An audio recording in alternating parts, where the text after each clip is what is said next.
రాగమా episode 16.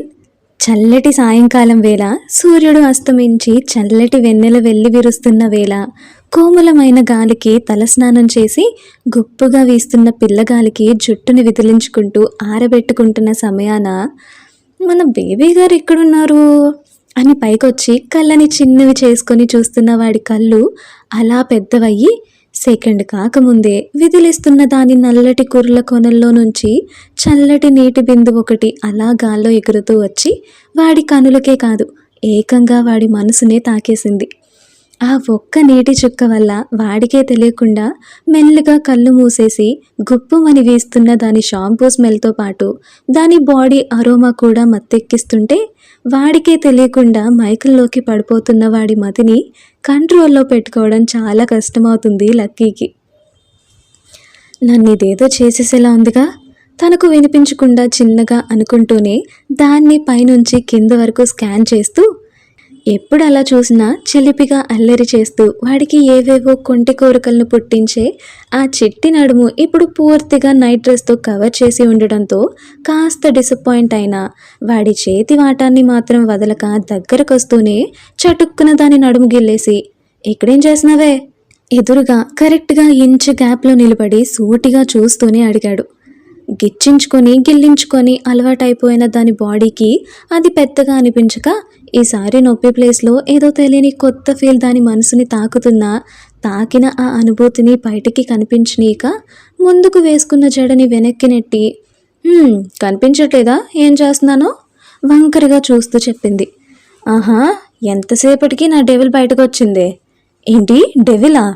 హా baby, నా devil baby. పొద్దున్న అలా సైలెంట్గా ఉంటే నాకు నచ్చలే అబ్బా. ఇలా ఎప్పుడు హైపర్ అయిపోతూ నాపై విరుచుకుపడే నా డెవిల్ పాప్నే నాకు ఎంతో ఇష్టం. దాని చేతిని గిల్లుతూనే అన్నాడు. వాడి మాటలకి అంటూ మూతి తిప్పుకుంటుంటే ఇంకాస్త దగ్గరకొచ్చి ఏంటే గిచ్చిన రియాక్షన్ లేదు? ఇప్పటికీ టాప్ లేచిపోయేలా గొంతేసుకొని అరవాలి కత్తమ్రు ఏంటి కదా కళ్ళెగరేసి మరీ అడిగాడు. 1, 2, 3 సార్లు అంటే అలానే రియాక్ట్ అవుతా. రోజుకి ఎన్నిసార్లు తెలియని అన్నిసార్లు గిచ్చుతుంటే ఇంకెన్నొప్పి తీస్తుంది. అందంగా కదులుతున్న దాని పెదాల అందాల వైపే చూస్తూ అంత అలవాటైపోయావా నాకు? మీదకు వచ్చేశాడు ఒక టైప్ ఆఫ్ ట్రాన్స్లో మాట్లాడుతూ. వాడి ఎక్స్ప్రెషన్ చూసి వెనక్కి జరుగుతూ ఎందుకు ఇంత దగ్గరగా వస్తున్నావు? వస్తే ఏమైంది? ఎందుకు వస్తున్నావు అంటున్నా. తెలీదే, నీకు దగ్గరగానే రావాలనిపిస్తుంది. పూర్తిగా మీదకొచ్చేసి దాన్ని గోడకి లాక్ చేసేసి సూటిగా చూస్తుంటే వాడి వలపు చూపుల్లో ఇరుక్కోకూడదు అనుకున్నా ఇరుక్కుంటూనే ఉంది మన పాప. ఇంతలో మెట్ల వైపు ఏదో శబ్దం రావడంతో గాబరాగా వాడిని వెనక్కి నెట్టేసి గుండెల నిండా ఊపిరి పీల్చేసుకుంది. ఎందుకు ఎలా తోసేసావు? కాళ్ళు విరక్కొడతా మీదకొచ్చావంటే వేలు చూపిస్తూ చెప్తుంటే దానికి ఒక ముద్దిచ్చేసి ఏది విరక్కొట్టు మళ్ళీ రావాలని చూస్తుంటే డొక్కలో పొడిచింది. అబ్బా రాక్షసి, నీ బలం మరీ ఎక్కువైపోతుంది, తగ్గిస్తా ఉండు. డొక్కపై చెయ్యేసి రుద్దుకుంటూనే అనుకుంటున్న వాడి అవస్థ చూసి తల పక్కకు తిప్పేసుకొని నవ్వేసుకుంది. దాని నవ్వు చూసి నవ్వావో కొరికేస్తా చెయ్యి పట్టి మీదకు లాక్కున్నాడు. ఒక్క సెకండ్ ఇద్దరి కళ్ళు ఏకమై వెంటనే వేరుపడ్డాయి. వదులు ఇబ్బందిగానే అంటూ దూరం జరగడానికి చూస్తుంటే ఇంకా దగ్గరికి లాక్కుంటూ దాని అవతారాన్ని చూసి ఏమే ఎప్పుడూ ఓని వేసేదానివి, ఇప్పుడేంటి కొత్తగా ఈ అవతారం? ఆ మాటలకి వాడిని సూటిగా చూస్తూ మెల్లిగా దాని చేతిని విడిపించుకుంటూ ఎవడు పడితే వాడు అడ్డదిట్టంగా చూస్తుంటే చిర్రెత్తుకొచ్చి నైట్ డ్రెస్ వేసుకున్నా. ఇది మా ఇల్లు కాదు కదా మాస్టరు. అక్కడంటే ఎవరు మా ఇంటికి రారు, కానీ ఇక్కడ ఎవరెవరో ఉన్నారు అందుకే. దాని మాటల్లో కోపం ప్రతిధ్వనిస్తుంటే ఎవరే నిన్నలా చూసేది? వాడి కళ్ళు ఎప్పుడు ఎర్రగా అయ్యాయో తెలీదు. ఎవడో పోయి పేరు అడగమంటావా ఏంటి? కనీసం ఎలా ఉంటాడో చెప్పు అరిచేశాడు కొంచెం గట్టిగా. వాడి సడన్ అరుపుకి ఇక్కడ మన పాపే కాదు మెట్లపై నక్కి నక్కి ఉన్న శిల్పా పాప కూడా బెదిరింది. లక్కీ పైకి వస్తున్నది చూసి వాడి ముఖంలోని ఆనందం చూసి ఖచ్చితంగా దానికోసమే వెళ్తున్నాడు అని ఫాలో అవుతూ వచ్చి మెట్లపై నక్కింది గుంట నక్కల. వాడి కళ్ళల్లో కోపం చూసి నీకేమైంది, ఎందుకు అంత కోపం? వాడి సడన్ అరుపుకి అదిరిన వీపుని తట్టుకుంటూనే అనింది. దాని ప్రవర్తనకి భయపడింది అని తెలిసి కాస్త నెమ్మదించి ఇకపై అలాంటోళ్ళు ఎవడు కనిపించినా నాకు ఒక మాట చెప్పు, చెప్పలేదో నీ పీక పిసుకుతా. అమ్మో అంత పని చేయకలే, పాపం మా అక్క అమ్మ అన్న ఒంటరోళ్ళు అయిపోతారు. దాని అల్లరికి చిన్నగా స్మైల్ వచ్చింది బాబుకి. వాళ్ళని అలా చూస్తుంటే కాలిపోతుంది శిల్పాకి. బలంగా అడుగుల్ని వేస్తూ చిరుబుర్లు ఆడుకుంటూనే కిందకి వెళ్ళిపోయింది ఇంక చూడలేక. ఇక్కడ నుంచి బీచ్ వ్యూ చాలా బాగుంది కదా. రైలింగ్ని ఆనుకొని కళ్ళల్లో చిట్టి మెరుపుతో లీలా చెప్తుంటే దాని కళ్ళ మెరుపులన్నిటినీ వాడు లాగేసుకుంటూ దాన్నే చూస్తూ చాలా బాగుంది. హా హా అదే బాగుంటుంది. వాడిలోని తేడా ఏంటో గ్రహించలేకపోతుంది లీలా. పోనీ నోరు తెరిచి ఏదైనా చెప్తాడా అంటే అది లేదు. మొండోడు నాతో ఇంత చనువుగా ఉంటున్నాడు, ఎక్కడ పడితే అక్కడ ఇష్టం వచ్చినట్టు తాకేస్తున్నాడు. వీటన్నిటికీ పేరేం పెడతాడో ఏది బయటపడినివ్వడు. నాకేమో తిక్కలేస్తుంది ఇక్కడ. దానిలో అది ఏదేదో అనుకొని బ్రెయిన్కి స్ట్రెస్ పడుతుంటే బుర్రంతా హీట్ ఎక్కిపోయి తల విదిలించేసుకుంది. దాని చేష్టలకి నవ్వుకుంటూ ఎందుకే అంత తనకాలాడుతున్నావు ఏంటి? అదే నన్నేమైనా అడగాలా అనగానే అదిరిపడి ఏమైనా అంటే ఏముంది, ఏం లేదే. కంగారు దాని మాటల్లో స్పష్టంగా కనిపిస్తుంది. దాని ప్రవర్తనకి నవ్వొచ్చేసి అది అంటూ ఏదో మాట్లాడేలోపు ఒరే మనవడా అంటూ 3 కాళ్ళు వేసుకొని ఊపుకుంటూ వచ్చేసింది బామ్మ. బామ్మని చూసి కాస్త దూరం జరిగారు ఇద్దరు. బామ్మ నువ్వేంటి ఇక్కడ? ఆవిడ చెయ్యి పట్టుకుని కుర్చీలో కూర్చోబెడుతూనే అడిగాడు. ఏరా నేను రాకూడదే ఇంటి పైకి? ఇంతకీ ఈ పిల్లెవరు, మన ఇంట్లో ఏం చేస్తుంది? తనని చూపిస్తూ అడుగుతుంటే తనంటే ఇష్టం లేకపోయినా పెద్ద ఆవిడ అన్న గౌరవంతో నన్ను ఆశీర్వదించండి బామ్మ అంటూ ఆవిడ కాళ్ళపై అలా పడిందో లేదో. లేపో, దూరం పో, ఇష్టం వచ్చినట్టు అలా వచ్చేస్తావేంటి? అసలు ఎవరు నువ్వు, ఎవత్తువో ఏంటో, ఇలా ఇష్టం వచ్చినట్టు దగ్గరికి రాకు. కసిరించుకోగానే మనసు కాస్త కలుక్కుమని దూరం జరిగి సారీ బామ్మ అంటూ ఒక మూలకి జరిగింది లీల. బామ్మ నుంచి అలాంటి ఒక పరిణామాన్ని అస్సలు ఊహించని లక్కీ అయితే బిగుసుకుపోయాడు.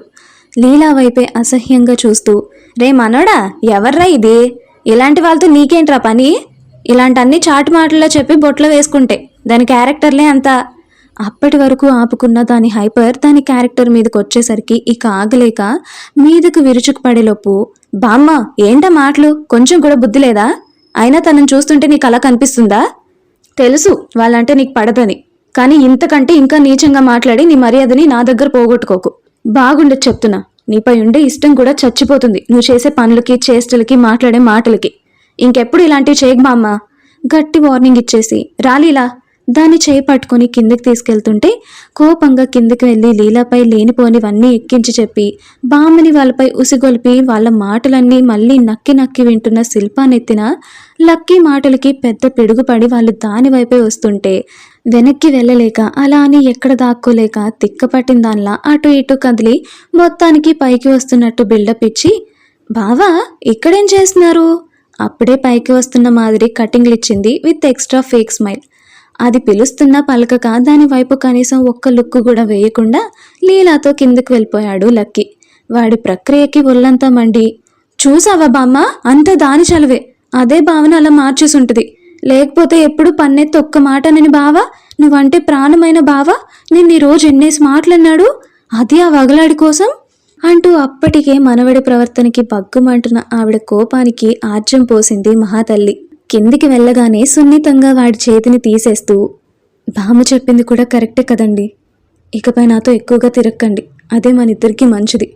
నేను కూడా నా లిమిట్స్లో నేనుండి ఉంటే బాగుండు, అందుకే ఇకపై అలానే ఉందాం. దాని మాటలకి ఫ్యూజ్లు ఎగిరిపోవడమే కాదు, ఎవడో పరాయి వాడిలా అండి గిండి అంటుంటే కింద సలసలా కాలిపోతుంది వాడికి. చెప్పేసి రూమ్ లోపలికి వెళ్ళి ఒకరి సాంగత్యంలో ఒకరు కలిసిపోయి ఒకరిలా ఊపిరిని ఒకరు అందించుకుంటున్న ఆ పెద్ద జంటని చూడగానే పుసుక్కున కళ్ళు మూసేసుకొని ఎంత వేగంగా లోపలికి వెళ్ళిందో అంతకంటే వేగంగా బయటకు వచ్చేసి దాని మాటల గురించే గుమ్మం దగ్గర నిల్చొని ఆలోచిస్తున్న లక్కీని గుర్తేసుకుంది లీలా. దాని కుదుపుకి హే పడిపోతావే నడుముని ఒడిసి పట్టుకొని బెదురుగా చూస్తున్న కళ్ళలోకి చూస్తూ ఏమైంది అంటుంటే లోపల బావున్నాడు చిన్నగా అంది. అన్నేనా, వాడు అక్కడేం చేస్తున్నాడు అంటూనే దాన్ని మెల్లిగా పైకి లేపి లోపలికి వెళ్ళాలని చూస్తున్న తనని ఆపేసి లోపల అక్క కూడా ఉంది అమాయకంగా చెప్పింది. ఆ మాటకి మ్యాటర్ అర్థమై చిన్నగా నవ్వుతూ అంటూ దాన్ని చూస్తుంటే అలా చూడుకు, నేనేం చూడలేదు. నేనేం అడగలేదే పెదవులపై అల్లరి నవ్వుతూ అన్నాడు. వాడి మాటకి గతుక్కుమని అడుగుతావేమో అని కళ్ళను ఓరగా పెట్టుకుని చూస్తూ అంది. ముద్దొస్తున్నావే? ఏంటి ఆహా ఏం లేదు, కాసేపు నా రూమ్లో ఉంటావా? ఎందుకు అంటూ కళ్ళని చిన్నవి చేసి చూస్తుంటే, అమ్మ తల్లి ఇంకొకలా అనుకోకు, వెళ్ళడానికి దారి లేదనేసి అంటున్నా. వద్దులే, నేను అమ్మ దగ్గర పడుకుంటా, మీరు చెప్పింది మాత్రం మర్చిపోకండి. మళ్ళీ ఎత్తుతుంటే చేతులెత్తి దండం పెట్టి, పోవే రాక్షసి. దండానికి తల తిప్పుకొని పోతున్నది కాస్త రాక్షసి అనగానే సర్రున వెనక్కి తిరిగింది. సరిగ్గా అదే టైంకి "మ్వా" అంటూ ఒక ముద్దు గాలిలోనే ఇచ్చేశాడు. ఆ ఒక్క ముద్దుకి అదిరిపడి ముందున్న వస్తువుల్ని తగులుకొని కొట్టుకుంటూనే పరుగున వెళ్ళిపోయింది అమ్మ గదికి. దాని అవస్థకి నవ్వేసుకున్నాడు లక్కీ. ఆహా అంటూ దూరంగా నెట్టేసి పెదవుల్ని తడుముకుంటూ, విన్ను చూడు ఎలా చేశావో, నీకు మరీ మొరటుతనం ఎక్కువైపోతుందిరా. చిరుకోపంగా కసురుకుంటున్న ప్రియురాలు అలియాస్ భార్యామణినే చిలిపి నవ్వుతో చూస్తూ దగ్గరికి వచ్చి నడుము లాగేసి మెల్లిగా దాని ముంగుల్ని వెనక్కి నెట్టుతూ, మరేం చేయమంటావు బంగారం, పెళ్ళైపోయినా కూడా మనకి దొంగచాటును కలుసుకోవడం ఏంటే, వీళ్ళ ఫార్మాలిటీస్. అందుకే కోపం వచ్చింది నాకు. అయితే ఆ కోపం అంతా నా మీద చూపించాలా అని వేణి అడిగితే, ఇదిగో ఇలా ముద్దుగా మాట్లాడితేనే మళ్ళీ కొరికేసేది. దాని పెదవుల్ని పట్టుకొని మళ్ళీ కొరకడానికి పోతుంటే, కుహు కుహు అంటూ ఎవరితో గొంతు వినపడి కంగారుగా దూరం జరిగారు ఇద్దరు. ఇంతకీ ఎవరై ఉంటారు? కొంపతీసి బామనే ఏంటి? ఒకవేళ ఆమెనే అయితే ఇప్పుడు వీళ్ళ పరిస్థితి ఏంటో చూద్దాం, నెక్స్ట్ ఏం జరుగుతుందో. అంతవరకు సెలవు. ఇట్లు మీ Sowji Priya. Thanks for watching. Bye.